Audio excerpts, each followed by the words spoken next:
Hello all. I have Seedling Whole Cone from Treehouse. This is a lager, dry hop lager with Chinook and Simcoe hops. And I guess they have a not whole cone version. But I guess this one's supposed to be better. I recently did a review of Treehouse's Cut Your Own, which was like sort of a Sierra Nevada type pale ale with whole cone cascade. And I've been enjoying these whole cone beers. I feel like the whole cones do have some special notes to them, and that's what Sierra Nevada has always used, but these are obviously smaller batch, more heavily hopped beers. Um, but yeah, the whole cones seem to have a little bit of that magical character you get from wet hops. So this is 5.2% alcohol. Just says winter 2025. I think it was canned like maybe a month ago.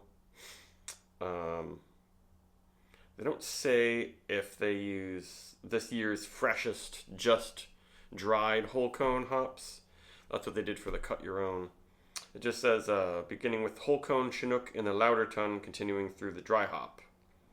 So I don't know if they do whole cone Simcoe or use it in the dry hop, but Chinook and Simcoe are what's featured kind of in their sap series, and they make a lower alcohol sap. Sap is with an IPA, and they called that sapling. So I guess seedling. So this is kind of an IPL version of sapling or something. They just say dry hop lager, but let's just get into it.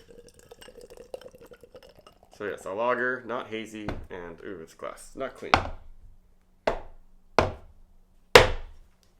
If you bang this on the on a table, it can kind of clear off some of those bubbles. See if there's bubbles in there.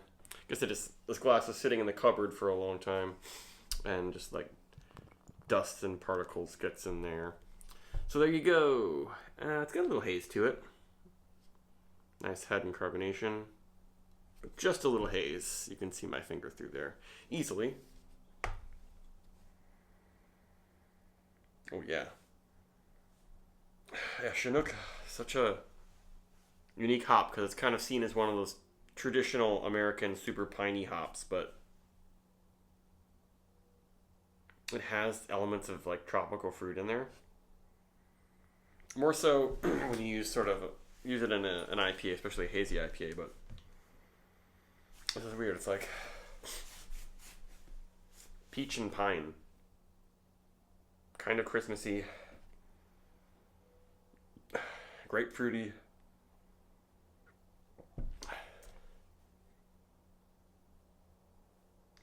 Almost berry. It's yeah. All those notes kind of come together to be Christmassy, but they say tangerine. I don't know. I guess so. And maybe more tangerine than. I mean, it's a little bit grapefruit, but like ruby red grapefruit. Yeah, it smells pretty good. Head is sticking around very nicely. Mm. Yeah, lots of flavor. Um, Not too spicy. And just lingers with like a light pine and grapefruit juiciness almost.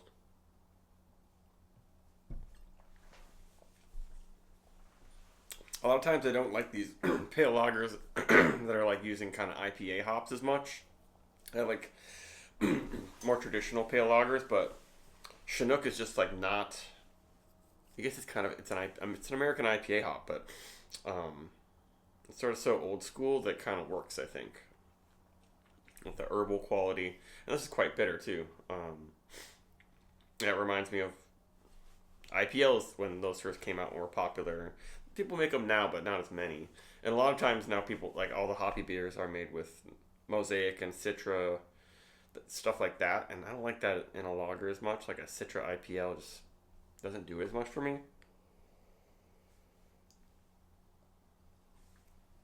Mm-hmm. This is quite bitter. This is like West Coast. Yeah, and oily resins on the tongue. It's good, but it's almost too much. And it has a unique floral, almost chlorophyll note to it that I think maybe is from the whole cones. And also the whole cones give you I get like kind of a melony quality, not as much from this as like actual wet hop beers, but there's like some kind of a melon thing, cantaloupe or something. I kind of almost wish it was a little bit less bitter, maybe a little bit more sweet. It has sweetness to it, but it's quite dry. But that's kind of Chinook's thing. Um,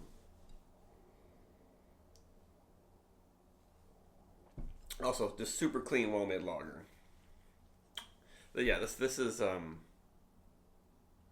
reminds me of some of the best IPL one off small batch IPLs that Jack Sabby has done. Um, it's up there, and there's not many breweries making stuff like this, like a lower alcohol IPL with old school hops. It's bitter. Yeah, this is good. Over a 4 for sure. Bye.